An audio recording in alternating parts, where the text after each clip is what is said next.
পাহাড়ে অশান্তি চলতেছে, আপনারা সবাই জানেন। সমস্যাটা কত বড় আর আমাদের এটা কিভাবে ট্যাকেল করা উচিত তাই নিয়ে আমার নিজস্ব মতামত বলবো আজকে। যদিও আমি দেখতে পারতেছি আমার পাঠক দর্শকদের বেশিরভাগ অংশই একটা মতামত অলরেডি নিয়ে ফেলছেন, কিন্তু আমরা সব মতকে বিবেচনায় নিয়ে একটা সমাধানের দিকে আগাবো। এইটা মানতে তো আমাদের কোনো অসুবিধা নাই, তাই না, যে পার্বত্য চট্টগ্রামের সমস্যা জটিল। আর এটাও মানতে অসুবিধা নাই যে এই সমস্যার সমাধান আমাদের করতেই হবে। আমাদের ভুলে গেলে চলবে না, পার্বত্য চট্টগ্রাম বাংলাদেশের সার্বভৌম সীমানার মধ্যে, আর পার্বত্য চট্টগ্রামের বাসিন্দারা বাংলাদেশের নাগরিক। এটা মাথায় নিয়ে চিন্তা করলে সমস্যার সমাধান খুব সহজ হয়ে যাবে। আগে আমরা পার্বত্য চট্টগ্রামের সেই অশান্তির ইতিহাসটা একটু দেখে আসি। তাছাড়া আমরা বুঝবো না কোথায় থেকে এটা শুরু হইলো, কে এটা বড় করলো, আর কোন মাথামোটা রাজনৈতিক নেতার কারণে আজকে পাহাড়ের এই অশান্তি। আসেন ইতিহাসটা একটু দেখে আসি। বাংলাদেশের পাহাড়ি তিনটা জেলা, রাঙামাটি, বান্দরবন আর খাগড়াছড়ি, যেটাকে চিটাগাং হিল ট্র্যাক্টস বলা হয়, সেটা নিয়ে 1971 সালের পর থেকে একটা অশান্তি চলে আসতেছে। এই অশান্তির কারণ কি, এর ব্যাপকতা কত দূর, আর এর সমাধানই কি? হিল ট্র্যাক্টস অশান্ত হয় 71 সালের পর, নতুন বাংলাদেশের সংবিধান প্রণয়নের সময় থেকে, আর একটু ভালো করে বলা যেতে পারে যে 1971-এর যুদ্ধের সময় থেকে। এই নিয়ে সাপ্তাহিক বিচিত্রায় 1984 সালে চিন্ময় মুৎসিদ্দি একটা আর্টিকেল লিখে খুব সাড়া ফেলছিল। সে আর্টিকেলটার শিরোনাম ছিল পার্বত্য চট্টগ্রাম অশান্ত কেন। এইটা সাহেব পাতাটা একটু দেখান। উনি লিখতেছেন, 72-এর শাসনতন্ত্র প্রণয়ন পর্যন্ত সংসদ সদস্য মানবেন্দ্র নারায়ণ লারমা উপজাতি জনগণের বঞ্চনা সংকটের অবসান ঘটাবার শাসনতান্ত্রিক রূপকল্পের জন্য প্রচেষ্টা চালান, কিন্তু উপজাতি জনগণের জন্য কোনো প্রকার শাসনতান্ত্রিক নিরাপত্তা আদায়ে তিনি ব্যর্থ হন। জনসংহতি সমিতির অনেক নেতাকর্মী এমন মত পোষণ করেন যে শান্তিপূর্ণ গণতান্ত্রিক পথে পার্বত্য চট্টগ্রামের উপজাতি সমস্যার সমাধান হতে পারে না। অন্যদিকে মুক্তিযোদ্ধা নামধারী এক শ্রেণীর বাঙালি পার্বত্য চট্টগ্রামে ত্রাসের রাজত্ব চালায় যাচ্ছিল, হত্যা, লুণ্ঠন, নারী ধর্ষণ, জমি দখল ইত্যাদি চালাচ্ছিল নির্বিবাদে। বারবার জানানো সত্ত্বেও এইসব নৃশংস কর্মকাণ্ড দমনের চেষ্টা সরকারিভাবে করা হয়নি। তাহলে শুরু হয়েছে 1971 সাল থেকে। ইন্ডিয়া মনে করতো যে এইখান থেকে সেভেন সিস্টার্সে অস্ত্র যায় মিজো বিচ্ছিন্নতাবাদীদের কাছে, তাই এদিক দিয়া রয়ের তত্ত্বাবধানে স্পেশাল ফ্রন্টিয়ার ফোর্স পাঠায়। 1971-এর সাথে ছিল মুজিব বাহিনী। তারা সাধারণ মানুষকে মাইরা কাইটা গ্রামের পর গ্রাম জ্বালায় দেয়। এটা আমি আলাপ করছি আগের একটা এপিসোডে, এই যে এপিসোড দেখে নিয়েন, তাও আলাপটা আবার করি। আসেন দেখি 1971 থেকে কিভাবে এই অশান্তিটা শুরু হইল। ভারতের তরফ থেকে বাংলাদেশের মুক্তিযুদ্ধে সংশ্লিষ্টতার একটা বড় উপাদান ছিল একটা বিশেষ বাহিনীকে পার্বত্য চট্টগ্রাম দিয়ে অপারেশনে পাঠানো। এইটা করতে চাইছিল। এই বাহিনীর নাম ছিল স্পেশাল ফ্রন্টিয়ার ফোর্স। এটা ছিল রয়ের একটা ফোর্স। জেনারেল উবান ছিলেন এই ফোর্সের প্রথম ইন্সপেক্টর জেনারেল। 1962 সালের শেষ দিকে এই ফোর্সটা গড়ে ওঠে। 71 সালে এই জেনারেল উবানই ছিল মুজিব বাহিনীর প্রশিক্ষক। মুজিব বাহিনী কি ছিল জানেন তো? ছাত্রলীগ, যুবলীগ, আওয়ামী লীগের যৌথ গেরিলা বাহিনী। এটা কিন্তু যুদ্ধ করেনি। আর আজকে তারা মুক্তিযুদ্ধের সিপাহসালার হয়ে গেছে। এই যে ফজা পাগলা, এও মুজিব বাহিনীর কমান্ডার ছিল। উবান শুধু মুজিব বাহিনীর প্রশিক্ষক ছিল না, রক্ষী বাহিনীরও প্রশিক্ষক ছিল। পার্বত্য চট্টগ্রামে চূড়ান্ত অপারেশনের সময় কেবল মুজিব বাহিনী না, স্পেশাল ফ্রন্টিয়ার ফোর্সের নামের ওই আনকনভেনশনাল বাহিনীকে ভারতীয়রা পার্বত্য চট্টগ্রাম দিয়ে বাংলাদেশে ঢুকায় দেয়। এই ফোর্সের দায়িত্ব ছিল চট্টগ্রামে ভারত নিয়ন্ত্রিত মিজোরাম এবং নাগাল্যান্ডের স্বাধীনতা সংগ্রামীদের খুঁজে বের করা এবং নিশ্চিহ্ন করে দেওয়া। এখানেই শেষ না। এই মুজিব বাহিনীর ট্রেনিং এর টাকা কে দিছিল জানেন? অনেক সারপ্রাইজ। এই মুজিব বাহিনীর ট্রেনিং এর সমস্ত অবকাঠামো, প্রশিক্ষণ সহায়তা দিছিল মার্কিন গোয়েন্দা সংস্থা সিআইএ। এবং এই সিআইএ এর টাকাটা আসছিল ইসরায়েল থেকে। ইসরায়েল থেকে মুজিব বাহিনীর প্রশিক্ষণ কাজে ব্যবহৃত দেরাদুনের অবকাঠামোর প্রায় সবই সিআইএ এর টাকা, যেটা আসলে আসছিল ইসরায়েল থেকে। এবং এই অবকাঠামোটাকে ব্যবহার করা হয় স্পেশাল ফোর্সকে প্রশিক্ষণ দেওয়ার জন্য। হাসিনা কথায় কথায় এখন আমেরিকারে গেলায়, ইসরায়েলকে গেলায়, তাই না? তখন আমেরিকা ট্রেনিং এ মধু আসছিল। আওয়ামী লীগ প্রচার করে না যে আমাদের মুক্তিযুদ্ধের বিরোধিতা করেছিল আমেরিকা, বলে না দেখেন ট্রেনিং তাইলে কেন দিছিল? ট্রেনিং দিছিল যেন এই মুক্তিযুদ্ধ বামপন্থীদের হাতে চলে না যায়। যাই হোক, স্পেশাল ফ্রন্টিয়ার ফোর্সের সাথে মুজিব বাহিনীর পার্বত্য চট্টগ্রাম দিয়ে অভিযান শুরু হয় নভেম্বরের শেষে। ওরা ত্রিপুরা রাজ্য থেকে পার্বত্য চট্টগ্রামের পানছড়িতে প্রবেশ করে। তো চাকমারা ভাবে যে বাহ, এরা তো আসছে আমাদের স্বাধীন করে দিতে। ওরা অভ্যর্থনা জানাইতে চায়। একটা খাসিও সাথে নিয়ে গেছিল। মুজিব বাহিনী আর স্পেশাল ফ্রন্টিয়ার ফোর্স এই খাসিটা নিছে, কিন্তু অভ্যর্থনাকারী যারা আসছিল সবাইকে হত্যা করছিল। এরপর তারা পানছড়ির পাহাড়ি গ্রামগুলোতে হামলা শুরু করে। বাড়িঘরে লুটপাট চালায়, আগুন লাগায় দেয়, সামনে যাকে পায় তাকেই খুন করে এবং মেয়েদেরকে ধরে ধরে ধর্ষণ করে। তাদের সেই হামলায় সেদিন পানছড়িতেই 32 জন নিহত হয়। তারপরে পানছড়ি থেকে তারা খাগড়াছড়ির দিকে রওনা হয়। যাওয়ার পথে তারা 176টা বাড়িঘর জ্বালায় দেয়। 14 ডিসেম্বরেও তারা 22 জনকে হত্যা করে, পাহাড়ি জনগণ। এই ছিল আওয়ামী লীগের মুজিব বাহিনীর মুক্তিযুদ্ধ। এটাই তাদের কন্ট্রিবিউশন। বাংলাদেশ থেকে ভারতীয় সামরিক বাহিনী চলে যাওয়ার সময় তাদের সেনাবাহিনীর একটা ব্রিগেড কিন্তু রেখে দেওয়া হয়েছিল কক্সবাজারে, এবং ওই ব্রিগেড 1972 সালের জুলাই পর্যন্ত পার্বত্য চট্টগ্রামে অপারেশন চালায়, তারপরে দেশে প্রত্যাবর্তন করে। এবং কক্সবাজারে ভারতীয় সেনাবাহিনীর একটা ব্রিগেডের উপস্থিতি গোপন রেখেই 72-এর 12ই মার্চ জানানো হয়েছিল যে বাংলাদেশ থেকে সমস্ত ভারতীয় সৈন্য চলে যাচ্ছে। মুজিব যেদিন জয় বাংলা হয় 1975-এ, সেই সময় পার্বত্য চট্টগ্রামে অপারেশন চালানো একটা ভারতীয় হেলিকপ্টার বিধ্বস্ত হয়, মারা যায় ভারতীয় বিমান বাহিনীর কিছু কর্মকর্তা একই দিনে 1975-এর 15 আগস্ট। মুজিব আসলে মূলত পার্বত্য চট্টগ্রামকে ইন্ডিয়ার হাতে তুলে দিছিল। আর সেই ইতিহাসে আর গেলাম না, কিন্তু এখন পার্বত্য চট্টগ্রাম নিয়ে ইন্ডিয়ার পরিকল্পনা কি, আসেন সেটা একটু বুঝে দেখি। ইন্ডিয়ার একটা দুর্বল জায়গা আছে না, চিকেন নেক বইলা, যেটা দখল নিতে পারলে 7 সিস্টার আলাদা করে দেওয়া যাবে। ইন্ডিয়া সেটা নিয়ে সবসময় প্যারার মধ্যে থাকে। আমাদেরও একটা উইক জায়গা আছে, সেটা হইতেছে ফেনী, যা আমাদের বাংলাদেশের মূল ভূখণ্ডের সাথে পার্বত্য চট্টগ্রাম এবং চট্টগ্রামকে যুক্ত করছে। ওই জায়গা দিয়ে পার্বত্য চট্টগ্রামকে আলাদা করে যদি দিতে পারে ইন্ডিয়া, তাহলে চিকেন নেক নিয়ে তার না ভাবলেও চলবে, সে মুফতে একটা সমুদ্র বন্দর পেয়ে যাবে। তাই সে পার্বত্য চট্টগ্রামের সব বিচ্ছিন্নতাবাদীদেরকে অকাতরে সাপোর্ট দেয়, শান্তি বাহিনীকে সাপোর্ট দিছে।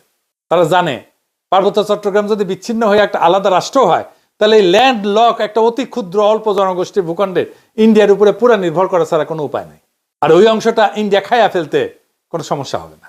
তবে আমরা এই সমস্যার কথা সবাই জানি কম বেশি। কিন্তু দ্বিতীয় সমস্যাটা কি, এটা খুব জটিল এবং কম আলোচিত। সেই প্রসঙ্গে আমি আরেকটা আলোচনা করে নিই, আপনাদের বুঝতে সুবিধা হবে। হংকং আর চায়না মেনল্যান্ড, এই দুইটা ভূখণ্ড একই দেশের, কিন্তু সিস্টেম আলাদা। হংকং অশান্ত না? আপনি একটা দেশের দুইটা সিস্টেম করলে সেটা অশান্তির বীজ হয়ে থাকে। কারণ দেশ বা রাষ্ট্র একটা শরীরের মতো, এটা একটা রাজনৈতিক অর্থনৈতিক সংহতির দরকার আছে। ইকোনমিক সিস্টেম আলাদা হইলে রাজনৈতিক সংহতি রক্ষা করা দুরূহ হয়ে যায়। কার্ল মার্কস বলছেন যে রাজনীতি হইতেছে অর্থনীতির ঘনীভূত রূপ। একটা দেশের ইকোনমি যেমন, রাজনীতিও তেমন। তো পার্বত্য চট্টগ্রামের ইকোনমি কি আলাদা? হ্যাঁ, আলাদা। ওদের বর্তমান ভূমি মালিকানা ব্যবস্থা খুব জটিল এবং বহুমুখী কাঠামোর উপর প্রতিষ্ঠিত, যা ঐতিহাসিক, সামাজিক এবং সাংস্কৃতিক এবং প্রশাসনিক কারণগুলোর একটা মিশ্রণ। এটা প্রধানত 3টা স্তরে বিভক্ত। একটা হচ্ছে ঐতিহ্যবাহী ভূমি মালিকানা ব্যবস্থা, এটা সবচেয়ে বড় ভূমি ব্যবস্থাপনা।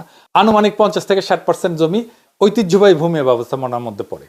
2 নম্বর হইতেছে জনজাতি ভিত্তিক মালিকানা।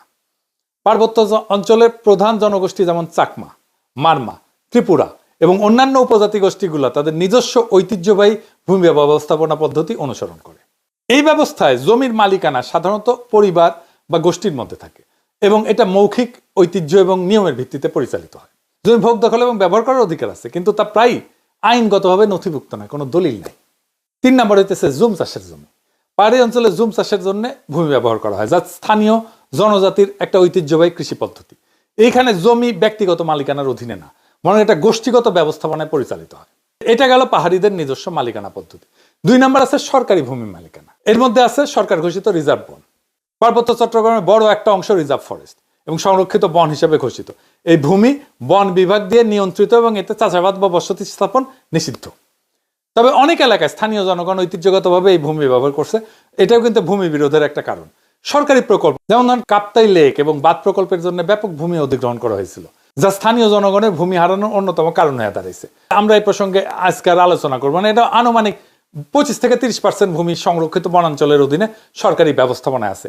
3 নম্বর হচ্ছে আইনগতভাবে নথিভুক্ত মালিকানা। পাকা দলিলের মাধ্যমে মালিকানা। কিছু কিছু এলাকায় ব্যক্তি বা গোষ্ঠী তাদের জমির দলিল নথিভুক্ত করছে, রেজিস্ট্রি করছে। তবে এইটা পার্বত্য অঞ্চলে খুবই সীমিত এবং সমস্যাযুক্ত, কারণ অনেক জমির মালিকানার বিষয়ে সরকারি রেকর্ড এবং স্থানীয় ঐতিহ্যবাহী নিয়মের মধ্যে সংঘাত আছে। 2001 সালে পার্বত্য চট্টগ্রাম ভূমি বিরোধ নিষ্পত্তি কমিশন গঠিত হয়, যার উদ্দেশ্য ছিল ভূমি বিরোধ সমাধান করা। তবে এটা কখনোই কার্যকরভাবে ভূমি মালিকানা সমস্যার সমাধান করতে পারেনি।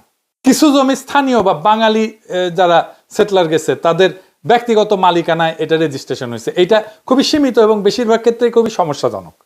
এটার মধ্যে প্রবলেম আছে নানা ধরনের। তো ঐতিহ্যবাহী নিয়ম এবং সরকারি রেজিস্ট্রেশনের মধ্যে যে বিভ্রান্তি, এটার কারণে জমি নিয়ে প্রায় বিরোধ দেখা যায়। আনুমানিক 10 থেকে 15% ভূমি ব্যক্তিগত বা দলিল ভিত্তিক মালিকানার আওতায় আছে।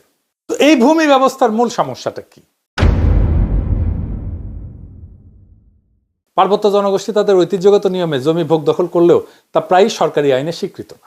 তারপরে উচ্ছেদ হয়, যেমন কাপ্তাই লেকে উচ্ছেদ হয়েছে, স্থানীয় জনগণের জমি হারানোর ঘটনা ঘটছে।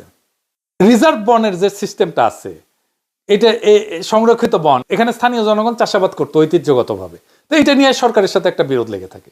তো সমতলের অনেকে বলে যে আমরা কেন পার্বত্য চট্টগ্রামে গিয়ে জমি কিনতে পারবো না? সমস্যা বুঝেছেন তো? আপনি কার কাছ থেকে জমি কিনবেন? দলিলই তো নাই। দলিল তো মুখে মুখে, মালিকানা তো আর ব্যক্তির না যে আপনি কারো কাছ থেকে কিনলেন।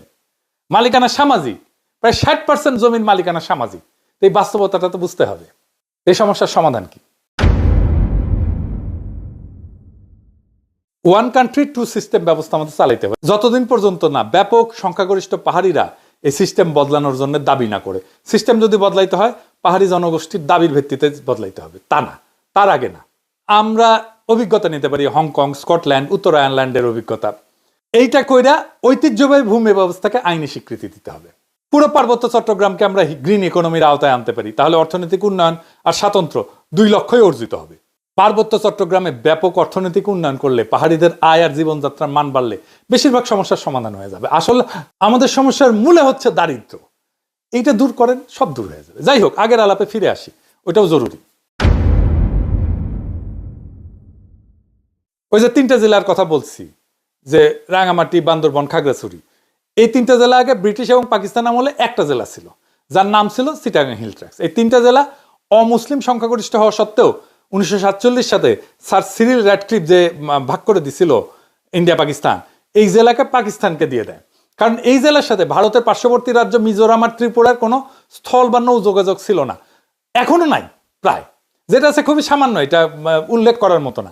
এই জেলার যোগাযোগ ব্যবস্থা চট্টগ্রামের সাথে জড়িত হয় অর্থনৈতিক বাস্তবতার কারণে। এই জেলাকে চট্টগ্রামের সাথে পাকিস্তানে দিয়ে দেওয়া হয়।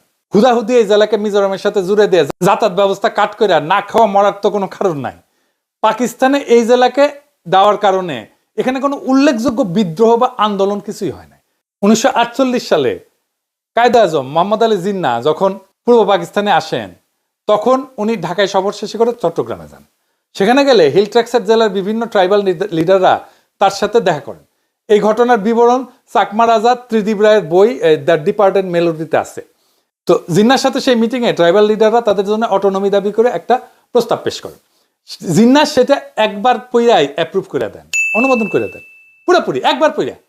পাকিস্তান আমলে পাকিস্তান এই ট্রাইবগুলোকে অটোনোমাস হিসেবে রাখছিল, স্বায়ত্তশাসিত, এবং পাকিস্তানের সংবিধানেও এই অটোনমি স্বীকৃতি ছিল। এটা পাকিস্তানের 62 সালের সংবিধানের 223 নম্বর আর্টিকেল, যেখানে বলা আছে সেন্ট্রাল কিংবা প্রদেশের আইনসভা দ্বারা বানানো আইন ট্রাইবাল এলাকায় প্রযোজ্য হবে না। রাষ্ট্রপতি বা প্রেসিডেন্ট বিশেষ জরুরি পরিস্থিতিতে বিভিন্ন রেগুলেশন জারি করতে পারেন। এর ফলে পাকিস্তানের ট্রাইবাল এলাকাগুলোর গোত্রগুলা সর্দার দিয়ে স্বায়ত্তশাসিত ছিল। পাকিস্তানে কিন্তু খালি একটাই ট্রাইবাল এলাকা ছিল না, পশ্চিম পাকিস্তানেও সীমান্ত প্রদেশে অনেকগুলো পাঠান আর বালুচ ট্রাইব আছে, যারা তখন স্বায়ত্তশাসিত ছিল। যেমন ধরেন ডির, সোয়াত, চিত্রাল। পশ্চিম পাকিস্তানের এইসব জেলায় অনেক পাঠান ট্রাইব আছে।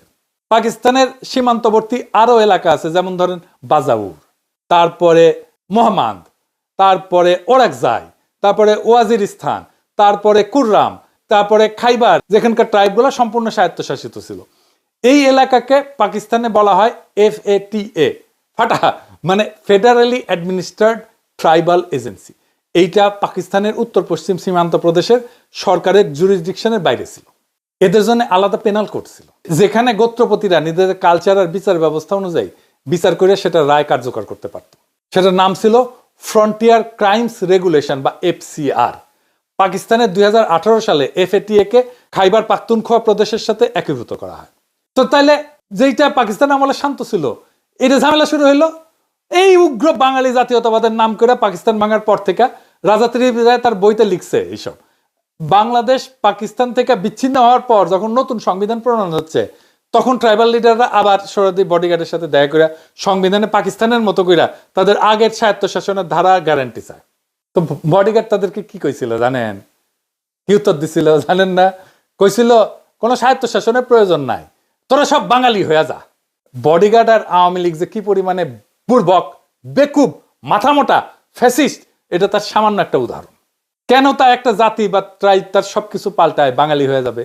বডিগার্ড তো এর মধ্যে অবাঙালি, বিহারি আর অমুসলিমদের কচুকাটা করিয়া গণহত্যা চালায়, তাদের নাগরিকত্ব বাতিল করে, ঘর বাড়ি জমি জমা রাষ্ট্রীয়ভাবে বাজেয়াপ্ত করে নিজের চালাচামুন্ডারদের মধ্যে বিতরণ করে দিছিল। এই যে পাদের সিদ্দিকি আছে না, পাদের সিদ্দিকি যে বাসায় থাকে, ওই বাসাটা বিহারিদের বাসা।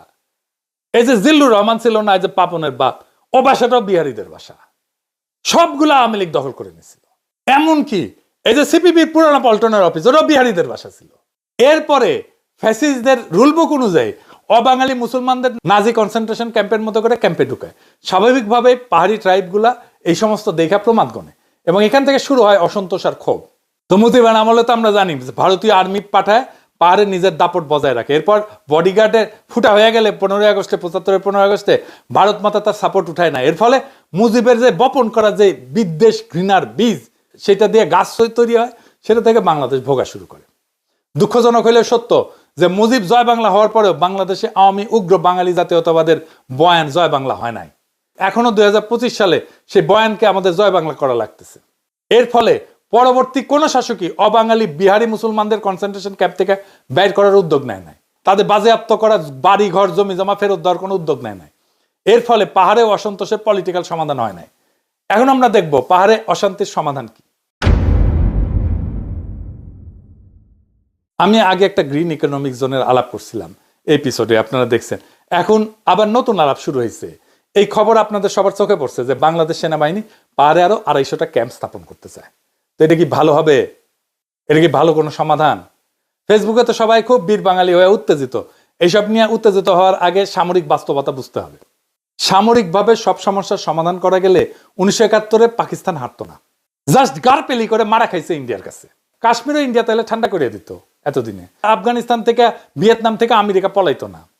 রাশিয়া এতদিনে ইউক্রেন দখল করে ফেলতো। আর ইসরায়েল প্যালেস্তিনকে সাফা করে ফেলতো।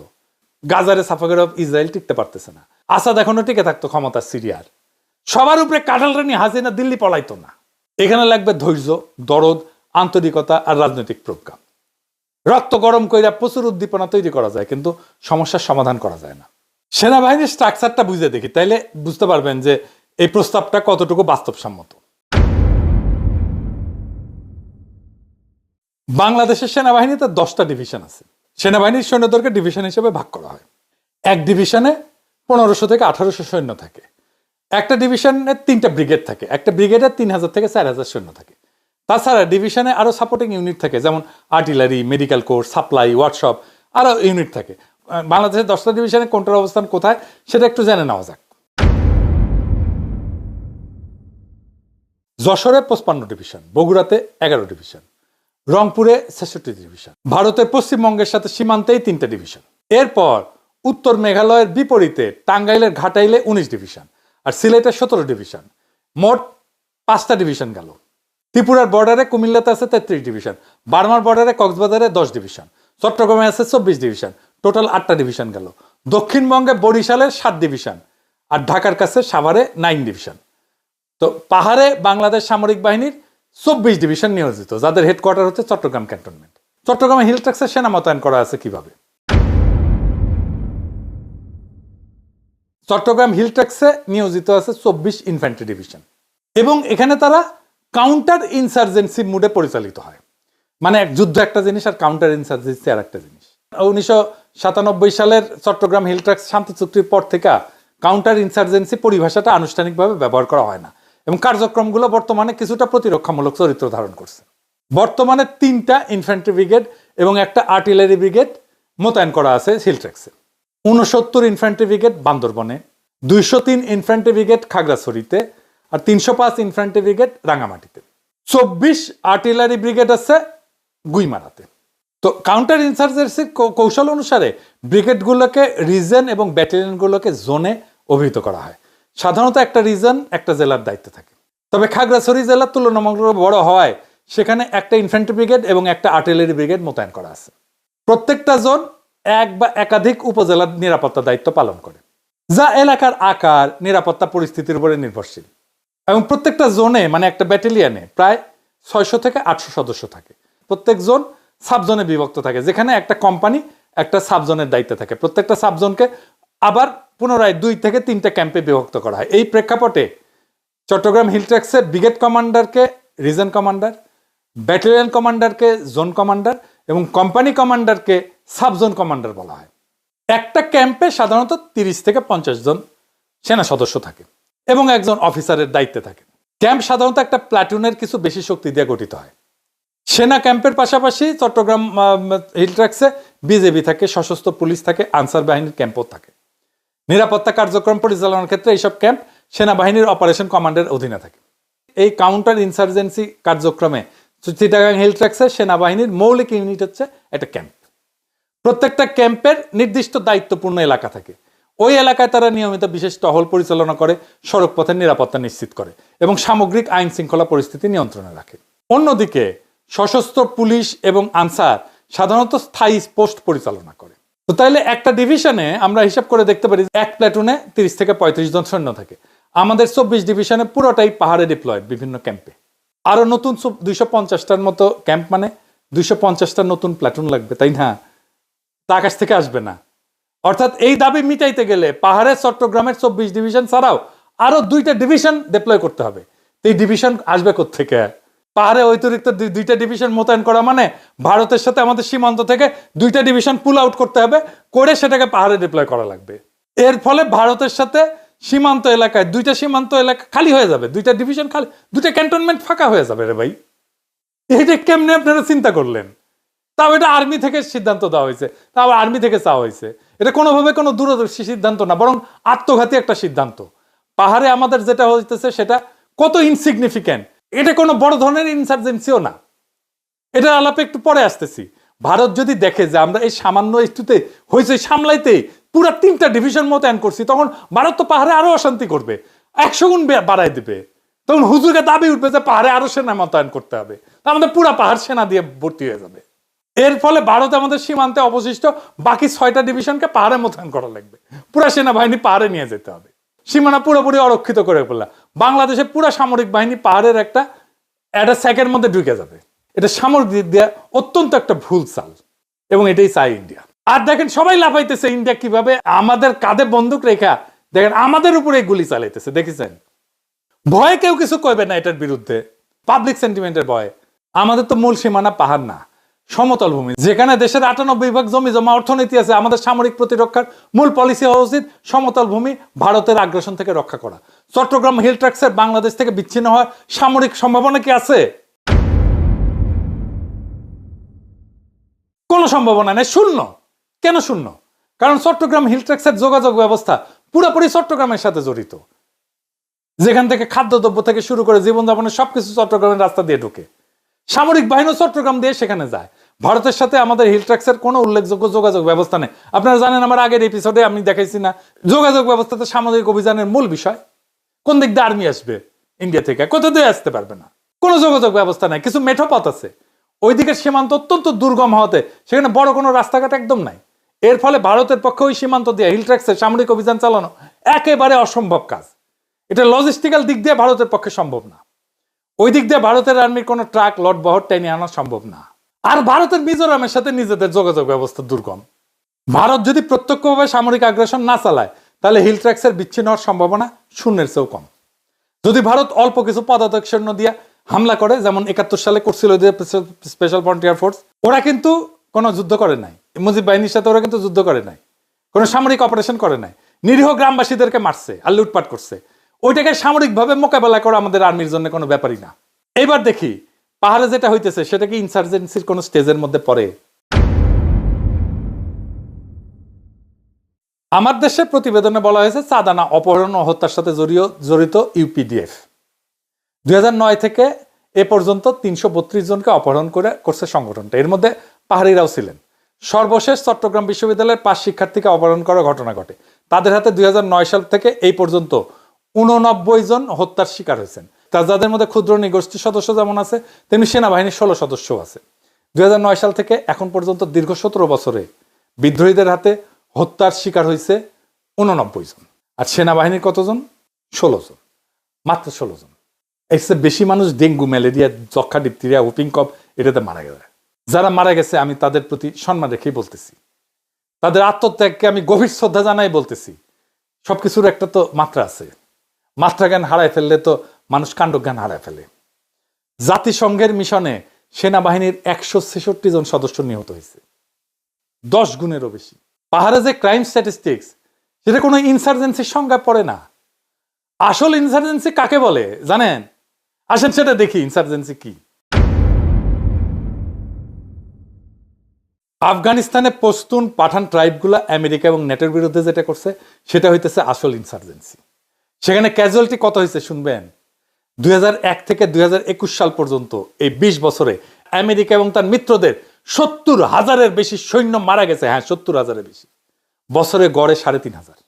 আহত যে কত হয়েছে আল্লাহ মালুম। ওইটারে বলা হয় ইনসার্জেন্সি। বাংলাদেশের পাহাড়ে যে অশান্তি, সেটাকে হুদাহুদি ইনসার্জেন্সি নাম দিয়া সীমানা খালি করে সেখানে 3 ডিভিশন সৈন্য ডিপ্লয় করা পাগলামো ছাড়া আর কিছু না। পাহাড়ে যে ক্রাইম আছে সেটার জন্য পুলিশকে উপযুক্ত ট্রেনিং দিয়ে ব্যবহার করা উচিত। আর ক্রাইম মোকাবেলা করার জন্য সবচেয়ে বেশি দরকার গোয়েন্দা তথ্য, মানে ইন্টেলিজেন্স। সিভিল ক্রাইম ফাইট করার জন্য আর্টিলারি বা কামানের গোলা লাগে না।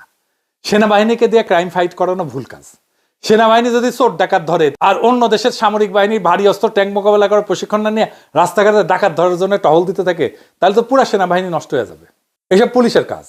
দরকার হলে পুলিশের লোক বল বাড়ানো উচিত, পুলিশের ইন্টেলিজেন্স কালেকশন ক্যাপাসিটি বাড়ানো উচিত, পুলিশের গোয়েন্দা সক্ষমতা বাড়ানো উচিত, পুলিশের বাজেট বাড়ানো উচিত। এই সমস্ত কাজে সেনাবাহিনী ব্যবহার একদম বন্ধ করা উচিত। এই জন্য আমি বলি সেনাবাহিনী এখন থেকে ব্যারাকে ফিরে যাক, কোনো দরকার নাই ম্যাজিস্ট্রেসি পাওয়ার নিয়ে মাঠে থাকার। এরপর বলা আছে পাহাড়ে বিভিন্ন গ্রুপ চাঁদা তোলে, সে চাঁদার পরিমাণ কত? আমার দেশের রিপোর্টে আছে সব গ্রুপ মিলে 3 জেলাতে সারা বছর চাঁদা তুলছে 350 কোটি টাকা। হ্যাঁ, হাসমু না কানমু? হ্যাঁ, এডিটার সাহেব এরা ঘোড়ার হাসি দেন, আমার তো হাসি আসিচ্ছে না, হাসার চেষ্টা করলাম, দেন না ঘোড়ার হাসি। ঢাকা শহরে শুধু পরিবহন খাতে সারা বছর এর চাইতে অন্তত 10 কোটি টাকা বেশি চাঁদাবাজি হয়। দৈনিক 1 কোটি টাকা চাঁদা ওঠে এখান থেকে। হাসিনার পিয়ন 400 কোটি টাকা কামাইছে। পাহাড়ের সমগ্র গোষ্ঠী মিলে সারা বছর যা চাঁদাবাজি করে, খালি পিয়ন তার চেয়ে বেশি চাঁদাবাজি করে। তাহলে পাহাড়ে অশান্তির সমাধান কি? পাহাড়ে যেই সমস্যা সেটা পলিটিক্যাল প্রবলেম, মিলিটারি প্রবলেম না। পলিটিক্যাল প্রবলেমের সমাধান পলিটিক্যাল ভাবে হওয়া উচিত, সামরিক ভাবে না। তো কি পলিটিক্যাল সমাধান আছে?